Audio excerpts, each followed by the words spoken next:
খুনোখুনির বছর যেন 2025। জানুয়ারি থেকে ডিসেম্বর দেশ জুড়ে ঘটেছে একের পর এক হত্যাকাণ্ড। জানব আলোচিত সব হত্যাকাণ্ড সম্পর্কে।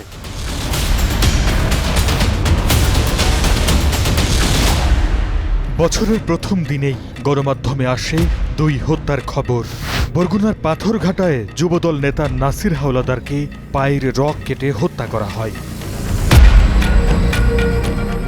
একই দিন মেহেরপুরের গাংনীতে উদ্ধার হয় যুবদল নেতা আলমগীর হোসেনের গলাকাটা মরদেহ। পরদিনও একই খবর। চট্টগ্রামের সীতাকুণ্ডে ইউনিয়ন শ্রমিক দলের সভাপতি মীর আরমান হোসাইনকে পায়ের রগ কেটে হত্যা করে দুর্বৃত্তরা।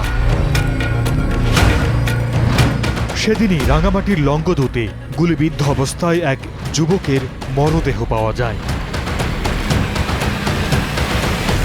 পরের মাসগুলোতেও দেশের কোথাও না কোথাও ঘটেছে হত্যাকাণ্ড। 5 নভেম্বর সন্ধ্যা চট্টগ্রাম নগরীতে বিএনপি প্রার্থীর নির্বাচনী গণসংযোগে গুলির ঘটনা ঘটে, প্রাণ হারায় একজন। এ নিয়ে দেশ জুড়ে তৈরি হয় চাঞ্চল্য। দেশের ইতিহাসে নজিরবিহীন কাণ্ড ঘটে 30 নভেম্বর। খুলনায় আদালত চত্বরের বাইরে প্রকাশ্যে দুই যুবককে গুলি করে হত্যা করা হয়। এই ঘটনায় দেশ জুড়ে তৈরি হয় তোলপাড়। গাজীপুরের চান্দনায় সন্ত্রাসীদের এলোপাতাড়ি কোপে নিহত হন সাংবাদিক আসাদুজ্জামান তুহি। 12 ডিসেম্বর বছরের সবচেয়ে আলোচিত হত্যাকাণ্ড। রাজধানীতে ইনকিলাব মঞ্চের মুখপাত্র শরীফ ওসমান হাদিকে দিনে দুপুরে প্রকাশ্যে গুলি করা হয়। পরে চিকিৎসাধীন অবস্থায় মারা যান তিনি।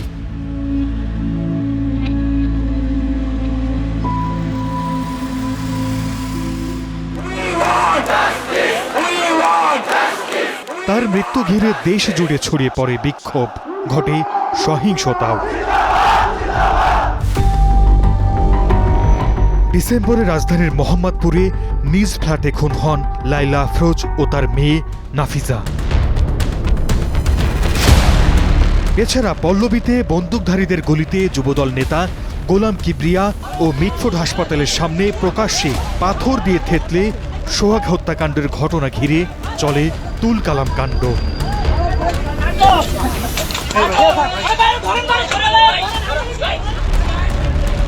পুলিশ সদর দপ্তরের তথ্য অনুযায়ী 2025 সালে সারা দেশে 3,500-এর বেশি হত্যাকাণ্ডের ঘটনা ঘটেছে। সেই হিসেবে গড়ে দৈনিক 10 জনের বেশি খুন হয়েছেন। এই সংখ্যা গত এক দশকের মধ্যে সর্বোচ্চ।